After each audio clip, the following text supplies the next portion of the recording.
Amigos, esta segunda parte va a ser para ver prioridades. Hugo, ¿cuáles serían tus 3 primeras prioridades para poder que sean de repente el camino en los próximos 3, 4 años si fueras electo presidente regional?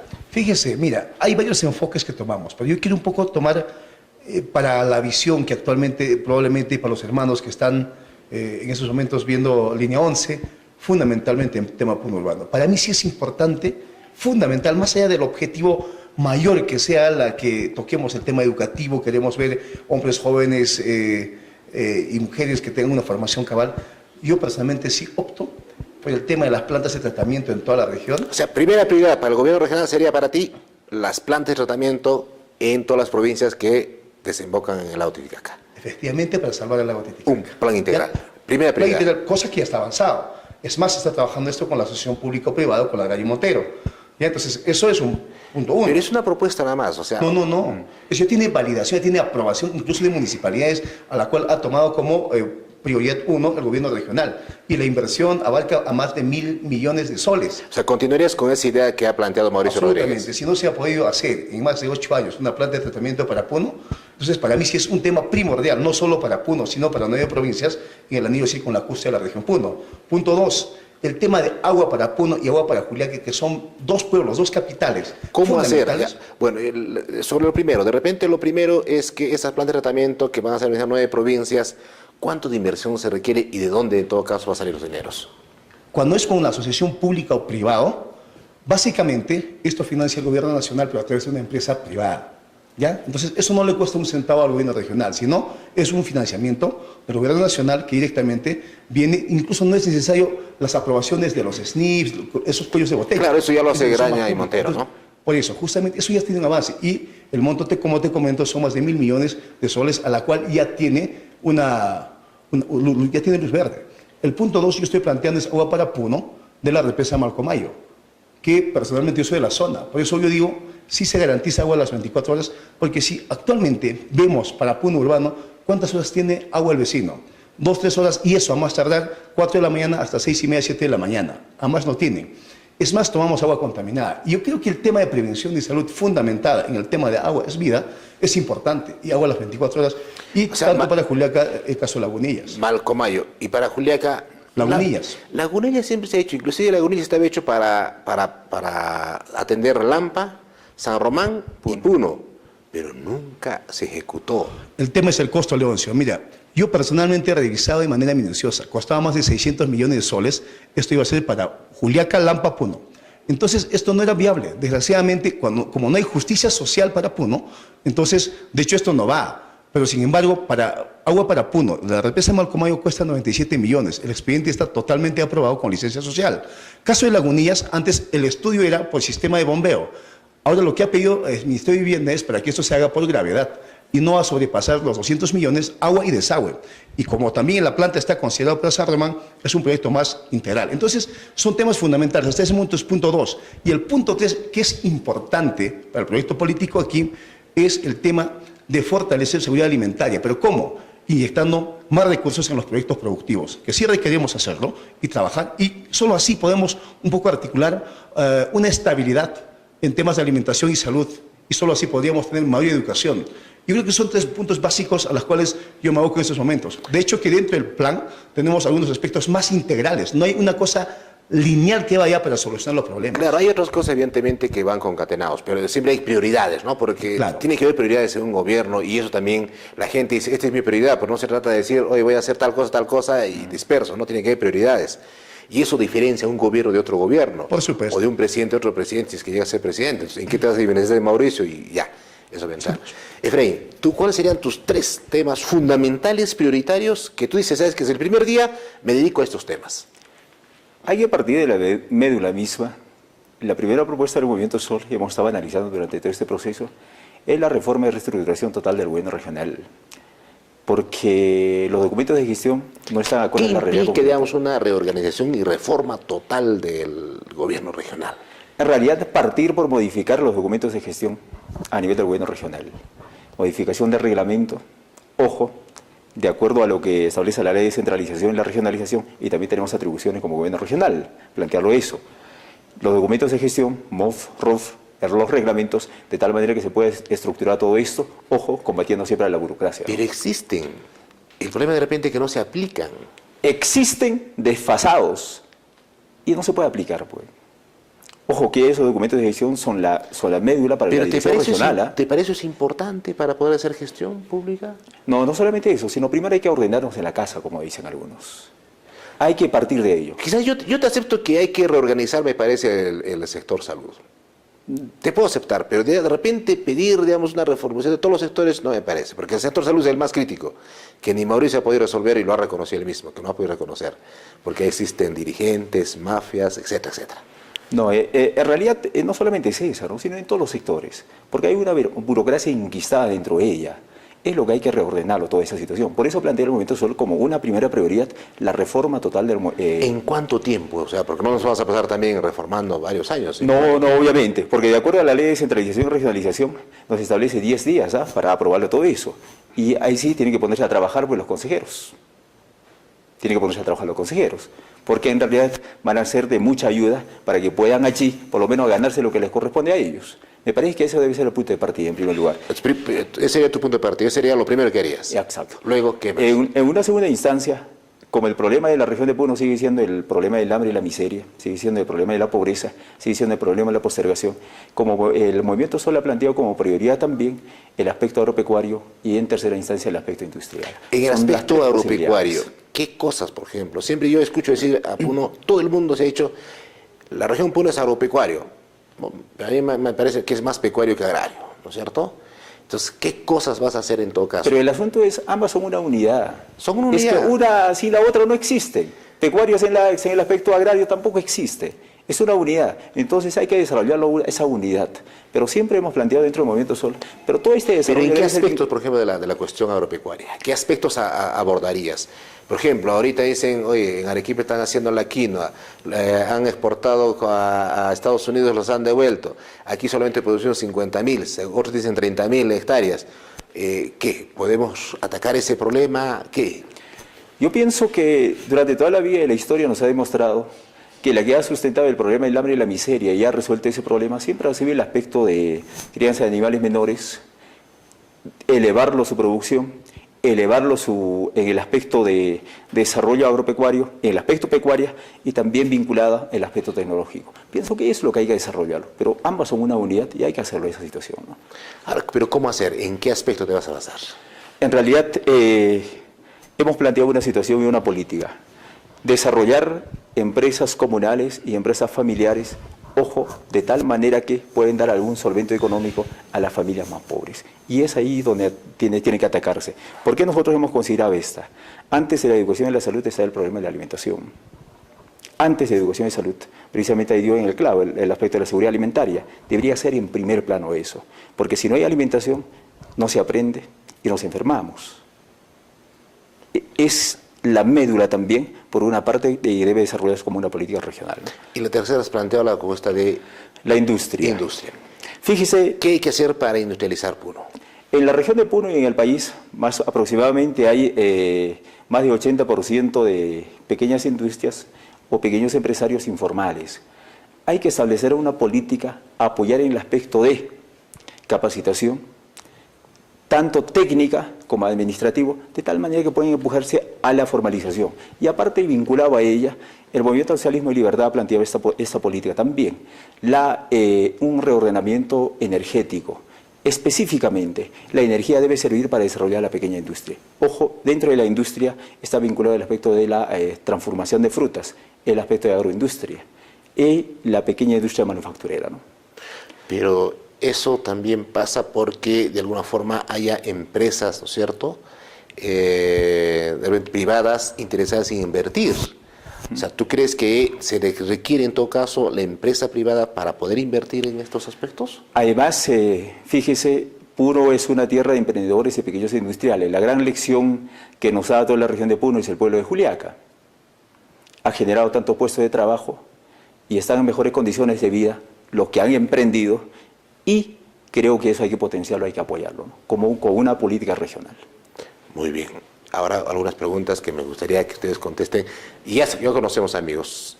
más o menos la prioridad de Hugo Llano y la prioridad de Freddy Chiracutipa, ¿no? Entonces me parece, la gente sacará su conclusión cuál le parece mejor. Pero tengo algunas preguntitas. Hugo Llano, va para ti, el gobierno nacional te dice Inambari, para ti, ¿va o no va Inambari? No va Inambari. No va. ¿Por qué? Porque es un clamor es un clamor del pueblo. ¿Solamente por ser el clamor del pueblo o hay un argumento técnico? Fíjese, primero, preguntémonos si consumimos 1 kilowatts de Sangaban 2. Claro, nos han hecho creer de Probablemente que... no. Entonces, ¿qué pasa? El argumento es lo mismo. ¿Inambari para quién? ¿Inambari para quiénes? Si es una reserva, una contingencia para los hermanos de la región Puno, ahí nomás. Y creo que hay varias fortalezas que se debe trabajar en la zona. ¿No le das posibilidad de revisar de repente para que sea no beneficiado Brasil, sino nosotros los de la región? ¿No le darías esa posibilidad? Por ahora no, Leoncio, yo soy sincero y creo que todavía la ingeniería, nuestros hijos, se van formando cada vez más. Es probable que en algún momento toda la reserva que tengamos los utilicen nuestros hijos. Muy bien. Por ahora, no. Efraín, Inambari, ¿va o no va para ti? Todo proyecto que atente contra la vida, contra la naturaleza, contra los seres humanos, que atente a desaparecer y apunte directamente a desaparecer pueblos, el movimiento al socialismo y libertad tiene clara la posición, no va. Empresa privada o proyectos que no benefician al pueblo, principalmente a la región de Puno, no va. Estamos en contra de ello. ¿Tampoco darías una posibilidad de que se pueda revisar este proyecto donde Puno pueda sacar mayor provecho? ¿Una rendija de repente? Yo no doy ninguna posibilidad si se atenta contra las vidas humanas, si se atenta a desaparecer pueblos. Porque en primer plano está el ser humano. En primer plano está nuestra tierra. Y todos debemos preguntarnos, ¿a quién va a beneficiar? ¿A los pueblos de la región de Puno o a las grandes transnacionales? Muy bien. En ese aspecto, el movimiento al socialismo y libertad es clara, concreta y definida su posición. Hugo, Santana, ¿va o no va? consulta previa, clarísimamente. Es una cuestión clara. De hecho, es más, la forma de... ¿Consulta previa a quiénes? ¿A los que viven en la zona o vas a hacer una consulta previa a toda la región? Porque... No, obviamente a los que viven en la zona, en función más o menos de la normativa que se tiene, más allá del artículo 15 de esta ley que te dice que no tiene veto o si tiene veto. Pero más allá de todo eso, ¿por qué el gobierno nacional tiene miedo a aplicar la consulta previa? Ha habido varias peticiones. Entonces, yo pienso cuando las normas están claras, hay que hacerla. Yo no soy de decir mina no en el sur y cuando estoy en la zona norte, mina sí. Esos dobles discursos para mí sencillamente son una jugarreta. Las cosas claras, si hay una ley que te dice que efectivamente puedes aplicar a los pueblos originarios, a las culturas vivas que actualmente son, y creo que el pueblo de Queluyo, Huacuyani, Pisacoma, Desaguadero, merecen hacer una consulta previa. Entonces yo creo que frente a eso tú no puedes chocar, pero eso sí, creo que cuando solo se hace una negociación entre gobierno y empresa, nunca ha funcionado, porque justamente no participa el pueblo. Y nosotros sí somos abiertamente en la decisión del proyecto político aquí de que efectivamente sí es posible trabajar una minería responsable, o una minería moderna, como muchos lo llaman. Pero primero hay que pedir licencia social a la gente. No podemos imponer. Si cuando hay una imposición es producto de eso y muchos se aprovechan. Y aprovechan, creen que son los grandes luchadores, cuando en el fondo, cuando hemos conocido, simplemente eran gatitos mansos. Efraín, para ti, Santana. No va. Ahí divergemos, ¿no? ¿Por qué no va? A ver, ¿por qué? El asunto es esta. Teniendo en cuenta... También el movimiento solo, ojo, tiene definida posición en este aspecto. Minería en las manos del pueblo y no en las grandes transnacionales. Yo quiero cuestionar algún aspecto de la consulta previa. ¿No estarías cayendo en adubir eso? Porque el marco legal te da pues la gran minería, mediana y pequeña minería, ¿no? Es el marco legal, digamos, que maneja el gobierno. Claro, es la que maneja el gobierno. Ojo que, pero hay otra responsabilidad que está, esa interresponsabilidad de la DREM, el aspecto de la pequeña y la media artesanal. Pero el asunto es esta. Y la pregunta pienso que debe correr para todos y a toda la región hay que preguntarlo. Detrás de un gran monopolio, o al costado del gran monopolio, tenemos una extrema pobreza lacerante y eso nos ha demostrado la historia y los hechos concretos. Y hay una situación que yo quiero cuestionarla. La gestación de la consulta previa, ojo que ha traído la represión contra los mineros trabajadores. Y allí es donde empezó la el ingreso de las fuerzas policiales y las Fuerzas Armadas en las zonas donde los mineros trabajan. Ojo que esto hay que desarrollarlo muy bien. Pero, Por eso, ojo, mira, si nos oponemos, o sea, el Estado peruano va a tener que pagar una multa pues a esa empresa, que va más de los 1.000 millones. O sea, perderíamos más de 1.000 millones de soles como Estado. y además, ¿quién se cree el Estado peruano vender nuestras tierras? Ojo que de acuerdo a la ley de comunidades campesinas, nos corresponde una parte, sin consultarlo a los pueblos, y sin decirlo si ella es propietario o no, y Pero por encima ahora, de todo ello. Pero ¿qué pasa si ahora las comunidades, como dice Goyano, dice, nosotros sí queremos minería en la consulta previa? ¿Tú te opondrías a eso? El movimiento al socialismo y libertad plantea esta situación. Si una empresa beneficia al pueblo, en ese caso sí. Si no la beneficia en concreto, estamos en contra de ella. Ya estás cambiando. A ver. No estoy cambiando. Mira, En realidad sigue siendo la oposición, porque dentro del diario básico de los principios del movimiento Sol dice, ¿no? La inversión privada que beneficia al pueblo hay que apoyarlo, incluso hay que fortalecerlo. E incluso es una enseñanza para nosotros. Pero la inversión privada que no beneficia al pueblo. Pero las grandes transnacionales mineras, ninguna de ellas ha beneficiado al pueblo. Al contrario, ha sumido en más pobreza y en más extrema pobreza. Hay una cuestión, mira, tal vez lo que usted manifiesta, todos los pueblos, por lo menos en el tiempo que he sido dirigente, hemos pedido que se implemente la ley de la consulta. Es probable que muchos sean contradictorios al planteamiento de muchos nosotros. Pero sin embargo, el tema de la interdicción minera que ocurrió, eso no pasa por un proceso de consulta previa. Es una ley impuesta en un poco amedrentar a los hermanos mineros informales. Nunca se ha dado facilidades, nunca se ha dado espacios, digamos, de flexibilización y probablemente condiciones para que se pueda trabajar. De hecho, que estamos en contra absolutamente de cualquier tipo de contaminación. Eso está claro. Entonces, por eso tal vez cuando yo un poco doy mi análisis, está clarísima. Por eso pasa no solo esto por decir sí quieres minería o no, porque a veces se reduce el problema, Leoncio, en mina, ¿no? Algo así. Si vamos a una comunidad, tienen necesidades, quieren escuelas, quieren centros de salud, proyectos de inversión, carreteras. Nuestros hermanos necesitan, los jóvenes necesitan. Entonces, ¿con qué lo hacemos?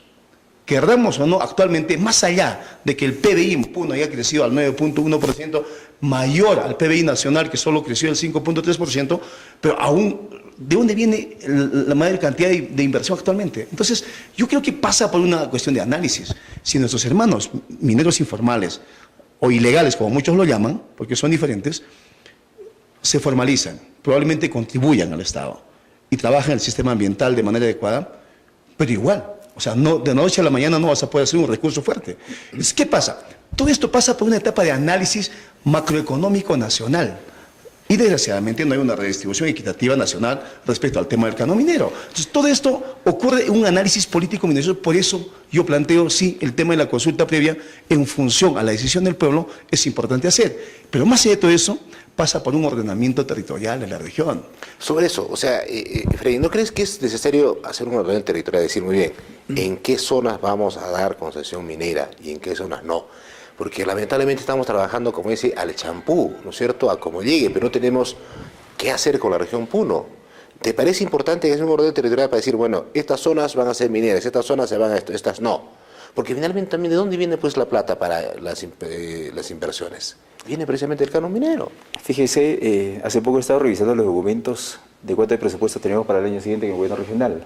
En total, el presupuesto más o menos alcanza a 1.030 millones de soles, de los cuales aproximadamente unos 37 o 38 mil soles de canon. Fíjese, tanto hemos bajado, ¿no? Es lo que publican, ¿eh? Es lo que publican, es lo que publican. Pero fíjese, hay una situación de esta.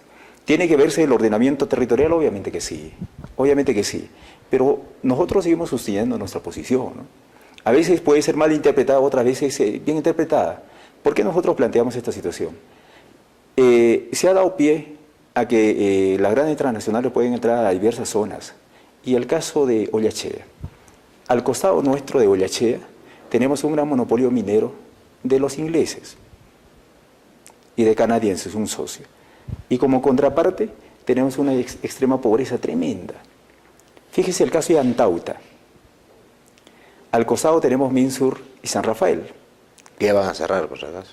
Pero fíjese, 50 años. En 50 años el pueblo de Antauta siguen en extrema pobreza y por El eso. problema es que no se ha Y San Antón, fíjese, no se ha negociado bien, pues, ¿no? O sea, ahí está la cosa. ahí está El asunto es, el asunto es las hay que saber concesiones, negociar, pues, ¿no es cierto? allí sí, porque nosotros hemos planteado claramente en ese aspecto. Las que están ya en el proceso de explotación, hay que hacer una renegociación. Hay que volver a plantear qué necesita el pueblo. Ojo que no solamente, y no es tan cierto, que los grandes monopolios hayan construido escuelas. Ojo que tienen algunos beneficios sociales ellos. Por el hecho de que hayan pintado y hayan regalado pelotitas, se han pintado los salones de clase, dicen, a ustedes les otorgamos un beneficio de tal manera que no puedan tributar absolutamente todo. Pero sin embargo se llevan todo. Claro. Eso hay que analizarlo muy bien. ¿Eh? Sí, mira. La responsabilidad social creo que no debe pasar, como dice, Sí, por o sea, pintar aulas, ¿no? Mira, el tema, mira, ni una minera actualmente, incluso la Tuntán, y por eso protestamos fuertemente, ha dado las condiciones a un pueblo. Lo que ha dado son dádivas, es verdad. Es que no hay esa negociación de la población perjudicada directa e indirectamente con la empresa y el gobierno. Solo el gobierno hace lobby con las empresas. Quizás Eso es ahí, lo que ocurre. Quizás ahí debería participar con más actitud el gobierno regional, ¿no? Por supuesto. Porque esto solamente lo hace el gobierno regional porque es la gran minería. Y Es que también es una trampa. Ojo, aparentemente el gobierno nacional te descentraliza para que tú trabajes la pequeña minería y esté a cargo de la región. Pero normativamente aún dependes de la nacional. Y por eso justamente el gobierno nacional se intenta lavar las manos. Entonces, ¿qué hay que exigir? Mayor autonomía. De hecho, yo creo que exigiendo la mayor autonomía, utilizando un poco la misma normativa, creo que sí sería importante trabajar, porque queramos o no, la minería ancestral, nuestros ancestros trabajaron la minería, pero obviamente lo que han tenido cuidado es el tema de la contaminación. Y creo que ahí sí no estamos de acuerdo con el tema de la contaminación en absoluto, y eso somos totales. Pero no solo pasa por el ordenamiento, hay que zonificar. No, la zonificación que es importante, y la microzonificación, que es fundamental. Solo así podemos un poco enfocar en qué zonas tenemos la potencialidad productiva que hay que invertir fuertemente, hay que duplicar costos de inversión, y también en qué zonas se hace minería, pero con responsabilidad, una minería totalmente moderna. Muy bien, finalmente, aunque este tema ya está en el Congreso de la República, es sobre la reelección. Efraín, de repente, si sales presidente de la región, ¿irías a una reelección? No, porque nuestro siguiente objetivo es la nacional. El movimiento del socialismo está en formación y la perspectiva es esa. Y para ir allá no hay que fallar en esta primera etapa. De todas maneras, no irías a la reelección. No, no, porque la siguiente es arriba. Porque no vas a mentir igual que Mauricio. Pero. No, jamás nos hemos caracterizado de esa. El que habla nunca puede mentir, menos fallar. Porque nuestra mejor arma política, yo pienso, es no mentirle al pueblo. No mentirle al pueblo. Muy Yo bien. pienso, tendríamos vergüenza de continuar después de ella, e incluso presentarnos como candidatos si hemos fallado al pueblo, ¿no? Por la organización que sea. Muy bien, a ver, no vas a cometer lo mismo que Mauricio. ¿Ah? Mauricio dijo no, después dijo sí. Juliano, ¿va a la reelección o no va a la reelección? A veces un sí o un no, aparentemente es una respuesta con mucho truco. Mira, si analizas a nivel de regiones, hay muchos presidentes que han ido por reelección, presidentes honestos, con trabajo sincero, con un buen equipo, y han cambiado pueblos. Y 4 años muchas veces se pasan tan rápido. Y probablemente eso sea discutible, pero sin embargo, yo no estoy yendo a una reelección, Leoncio. Yo no digo. Por eso, sales poco ahora. para aclarar, ¿no? No, claro. Ahora sales de presidente regional ahora. De aquí de 4 años, ¿irías a una reelección? Mira, yo pienso, soy sincero, yo estoy yendo como un cuadro renovado y tampoco iría a la reelección. Y creo que el proyecto político ha ejercido un espacio del gobierno. Creo que las cosas que hay que proyectar y también nacen otros líderes que tienen que gobernar. Eso es importante. Yo respeto a los que dicen, alguna vez alguien me dijo, ¿sabes qué, Leoncio? Yo sí estoy de acuerdo con la reelección. Son mis principios la reelección. Para mí, un principio de vida, para mí, yo no estoy de acuerdo con cualquier tipo de reelección. Yo fui decano del Colegio de Periodistas aquí en Puno. Me dijeron, Leoncio, con la reelección. Dije, no, por un principio de vida, por un principio, ¿no es cierto?, de mi formación personal. Eso también. Y alguien me dijo, yo sí estoy de acuerdo con la reelección, porque es su principio. Está bien, lo respeto. Pero quiero que sean sinceros. Porque a veces cuando hay sinceridad, decimos no y después decimos sí. O sea, uno cambia de opinión y es lo que pasó con Mauricio Rodríguez. Y está terminando como está terminando. Eso me da mucho miedo, ¿no es cierto? Es evaluable. Mire, yo personalmente he sido alcalde de mi pueblo a los 22 años y nunca pedí reelección. Siempre formé cuadros para que asuman. Y actualmente mi pueblo ha ido creciendo. Y es más, yo cada aniversario voy, evaluamos, siempre estamos junto con la gente de mi pequeño pueblo y trabajamos. Y creo que es la perspectiva mayor a la cual también deseamos. Yo he sido dirigente en muchos espacios. He dejado nunca he vuelto a ser dirigente. Entonces yo creo que está claro el tema de formación, la actitud y la conducta de un político o de un líder que en un momento asume la responsabilidad. Muy bien, muchas gracias. En realidad, solamente para completarlo eso, ojo que no solamente de la condición de uno, sino los ideales que uno tiene. Creo que hay que enaltecerlo y hay que enalbolarlo todo eso, ¿no? Porque en realidad hay que respetarlo las ideas. Y si uno tiene ideología política y aquí adentro, hay que respetarlo en ese aspecto. Yo siempre digo, ¿no? Hay que ser coherente con lo que uno piensa, con lo que uno dice y con lo que uno hace. A veces somos incoherentes. En la parte final, 1 minuto para una invocación por el voto. Muchas gracias, Leoncio, y gracias a TV1. Simplemente manifestar a todo el pueblo de Puno que yo soy hugoyano, estoy yendo por el proyecto político aquí. Ustedes han escuchado el preámbulo y la parte más esencial que hemos podido plantear. Desde ya el programa es más amplio porque la región es grande y nosotros estamos planteando con toda transparencia, con mucha coherencia y con mucha sencillez las propuestas que queremos desarrollar en esta gestión que viene y simplemente manifestar a la población que puedan analizarnos a todos los políticos, a todos los candidatos, en función de eso, elegir y no sea una equivocación su voto. En tanto, sí pedimos que el 5 de octubre puedan marcar los 4 pututos, conmigo en la provincial está yendo el doctor Juan Casasola, como candidato a Consejo Regional está yendo Milton Cariapasa y Helen Umiña. Entonces, simplemente agradecer a la población por escucharnos y muchas veces probablemente renegar de sus hogares cuando se hablan muchas incoherencias. Pero nosotros creemos de que sí, conociendo la realidad, hoy estamos siendo como candidatos y muchas veces de verdad, por muchas veces también, probablemente hacer las pintas o poner una banderita y aún seguimos nosotros esperando que toda la población pueda seguir apoyándonos. Muchas gracias y buenas noches. De igual forma, 1 minuto acá de Frente Ejecutivo para invocar al voto. En realidad, el pueblo quiere un gobierno honrado. Nosotros sabemos eso. No quiere continuismo, no quiere postergación, no quiere que sigamos engañando. Ya los de aquí estuvieron en el poder, no pudieron hacerlo. Y pienso que tiene que renovarse los cuadros. Y aquellos también que ostentaron y quisieron participar en las elecciones anteriores, tampoco alcanzaron a ser electos. Y el pueblo demanda que sus hijos en esta etapa puedan dirigir los destinos de la región de Puno. Y dirigirlos bien, pero principalmente quien debe gobernar en la región de Puno deben ser hombres honrados. El movimiento al socialismo y libertad tiene esa característica. Por eso en esta etapa se ha definido que los cuadros del movimiento deben ser los candidatos a nivel regional. Creo que estamos cumpliendo con un deber que nos ha encomendado el pueblo. Le llamamos al pueblo que sean solidarios con el movimiento al socialismo y libertad, con sus mejores hijos, hijos de la lucha y hijos de la más grande miseria, y sé que pensamos como pueblo, sentimos como ellos, luchamos como ellos, pelearemos como ellos y llevaremos a un destino mejor la región de Puno. Por eso invocamos a todos que sean solidarios con el movimiento SOL, la sigla SOL. Muchas gracias. Muy bien, muchas gracias a ambos candidatos por no tener miedo a la conversación. Algunos rehuyen, muchas gracias en todo caso. Y los invitamos en todo caso por cuarta vez, por eso estamos haciendo no es un debate, es un cuarto foro de propuestas para el gobierno regional y municipal a llevarse a cabo, organizado por Radio Onda Azul, el Diario Los Andes, este medio de comunicación y el Colegio de Ingenieros el 22, por favor, de septiembre, a realizarse en el Colegio de Ingenieros. Ahí más bien no va a participar gente, simplemente los candidatos. Los invitamos públicamente a ustedes. Muy bien. Amigos, muchas gracias. El día de mañana también tendremos a otros candidatos a la alcaldía de Puno. Y están acá viniendo los que no tienen miedo y los que quieren dar a conocer sus propuestas. Una vez más, al señor Iván Flores, al señor Javier Ponce, los invitamos, por favor. Repito, no tengan miedo, no les vamos a hacer preguntas difíciles, ¿no? Me gustaría sentarlos aquí a Dubir y a Alexander Flores, para preguntarle a uno sobre su elección de jueces y fiscales y para preguntarle al otro sobre su tren eléctrico. Porque hay propuestas descabelladas que francamente me están ya llamando la atención profundamente. En todo caso, también queremos, ojalá, que Iván y Javier Ponce puedan estar también presentes. Muchas gracias, amigos. Mañana los esperamos a las 8 en punto con más Elecciones 2014. Tengan ustedes buenas noches.